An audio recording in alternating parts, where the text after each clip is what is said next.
Quand on dit au grand public qu'on arrive à chauffer une partie de l'année nos bâtiments naturellement avec le gaz qui est produit par le lisier, forcément on donne une meilleure image, on essaye de donner une bonne image en tout cas de la filière.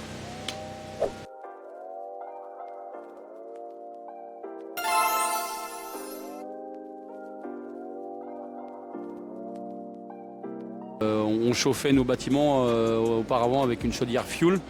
Aujourd'hui, c'est le gaz qui est produit naturellement par le lisier, c'est ce qu'on appelle de la méthanisation passive, il n'y a pas d'intrant. Chauffe à peu près autour de 50% de nos besoins. Le reste, c'est du propane qui nous est livré. Et concrètement, c'est quoi un nénuphar ? Alors, concrètement, c'est une bâche qui flotte sur le lisier, ça suit le niveau du lisier. Il y a des capteurs un peu partout et si le taux de CH4, donc le taux de méthane, est suffisant, l'automate va dire ok, on prend le biogaz, on prend le gaz qui est sous le nénuphar et il est brûlé en instantané en fait par une chaudière qui est au milieu de l'élevage. Pourquoi avoir choisi le nénuphar ?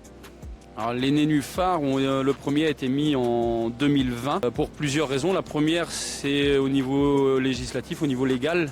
On avait l'obligation de couvrir nos fosses, donc on avait plusieurs solutions évidemment. Et puis au niveau sociétal, quand on dit au grand public qu'on arrive à chauffer une partie de l'année nos bâtiments naturellement avec le gaz qui est produit par le lisier, forcément on donne une meilleure image, on essaye de donner une bonne image en tout cas de la filière. Et il a fallu combien de temps pour l'installer ?